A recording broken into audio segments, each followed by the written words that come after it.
3 mai 2021, le conseil de ville de la municipalité de Sainte-Catherine-de-Hatley s'est réuni. Nous avons pour nous en parler le maire Jacques Demers et le directeur général par intérim Serge Caron.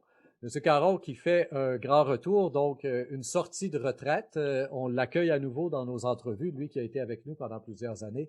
Et c'est bien évidemment le premier sujet que je vais aborder avec vous, Monsieur Demers. On a eu une séance extraordinaire le 15 avril. J'en avais déjà entendu parler le mois passé, mais on ne pouvait pas encore en parler. On a mis fin au contrat de la directrice générale, Christine Labelle. Et là, je vous laisse nous expliquer pourquoi. Qu'est-ce qui s'est passé? Dans le fond, c'est une fin de contrat de façon mutuelle des deux parties. On a convenu d'une entente qu'on n'a pas le droit de diffuser. Ça reste confidentiel, une entente dans ce cadre-là. Mais c'est une fin de contrat après tout près de 3 ans quand même à la municipalité. On remercie énormément Mme Labelle pour toutes ces années-là. Puis un peu comme dans la Ligue nationale, là, on a un retour d'un joueur qui était parti à la retraite, mais qui est là présentement juste par intérim, le temps qu'on fasse le cheminement, qu'on puisse regarder, bien afficher le poste, puis regarder pour un remplacement à plus long terme possible. Monsieur Demers, évidemment, vous comprenez que, et pour le journaliste, et pour les citoyens qui nous écoutent, votre réponse, elle est belle, elle est jolie, mais il y a toujours quelque chose d'un peu frustrant dans tout ça. Madame Labelle Ouais. nous semblait quand même bien investie. Dans les entrevues que je faisais avec elle, j'avais l'impression quand même qu'elle suivait les dossiers et tout. Ouais. Qu'est-ce qu'on peut en savoir de plus? Parce que là, ça peut partir, l'imagination des citoyens peut Ah. partir dans n'importe quel sens, ça. OK, ben non, on n'aurait pas le droit d'envoyer l'imagination trop loin. Quand on fait une entente, puis dans l'entente, on spécifie qu'on ne va pas la divulguer, je pourrais pas embarquer, outre dire qu'on a quand même eu des bonnes années, tout près de 3 ans, là, ça aurait fait 3 ans là, il y a une couple de semaines. Ça fait que c'est la période que Mme Lebel a travaillé pour la municipalité. Je me répète, mais c'est réellement le bout que je peux aller à dire, c'est une fin de contrat de façon mutuelle. Exact. Monsieur Caron, pour vous, c'est un retour après quelques 3 ans de retraite, justement. J'ai cru comprendre en pré-entrevue avec vous que la mèche est courte quand même. Hein? C'est pas un retour à long terme, là. Non, c'est un recours pour une courte période. C'est l'entente d'ailleurs que j'ai avec la municipalité. C'est vraiment dans l'objectif de permettre le transfert là, vers un poste permanent, mais dans une urgence. Alors, donc, c'est rapide.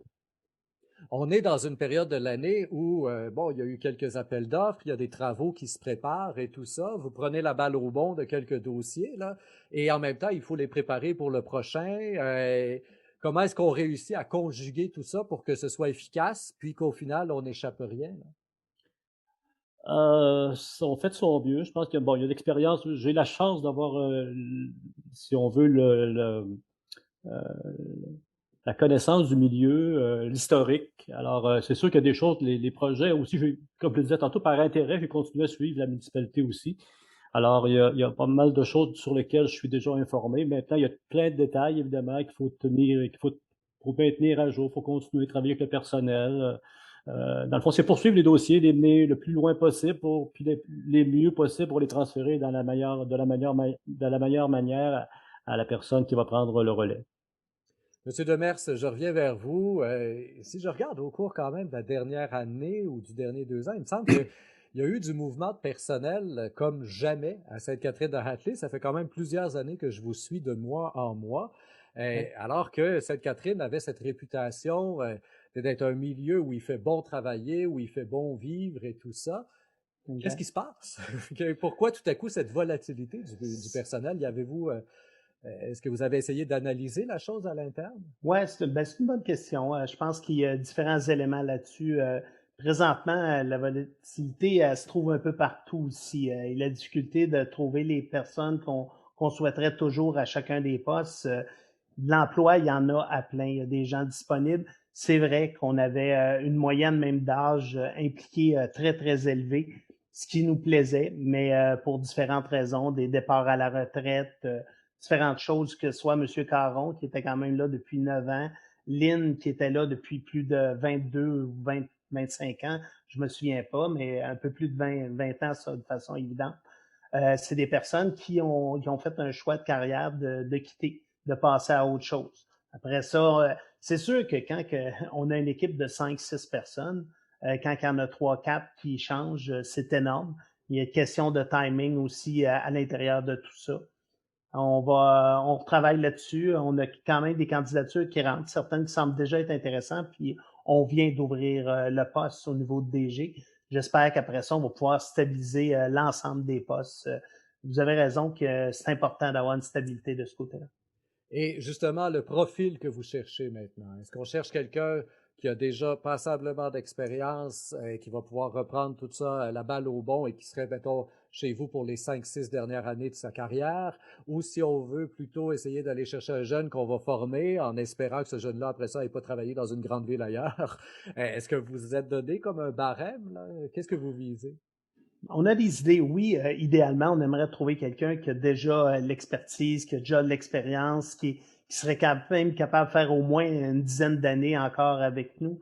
Ça serait, oui, j'ose dire, un modèle qui nous intéresse beaucoup. Mais sinon, si on va avec quelqu'un avec pas nécessairement cette expertise-là, c'est sûr que souvent, on aime avoir quelqu'un qui a une connaissance au niveau du droit. Des fois, quelqu'un qui est avocat, quelqu'un qui a des connaissances juridiques, c'est un plus. On a tellement de dossiers qui sont reliés à ça, de la réglementation. On travaille souvent avec ce qui est le droit. Sinon, au niveau de l'aménagement, de l'urbanisme, l'aménagement du territoire, c'est aussi des connaissances très, très pratiques en milieu municipal. Pour moi, ce serait des critères, puis après ça, regardons les gens qui ont de l'intérêt, puis ils viendront nous vendre le pourquoi que c'est eux qui devraient être notre candidat. Voilà qui met fin donc à cette première entrevue pour ce qui est du suivi du Conseil de ville du mois de mai 2021 à Sainte-Catherine-de-Hatley. Je vous invite, comme toujours, chers auditeurs, à faire circuler l'entrevue sur Facebook, Twitter et autres réseaux sociaux, à vous abonner même à la chaîne Rémi Perra au microphone pour pouvoir de mois en mois être averti des nouvelles entrevues. Au microphone,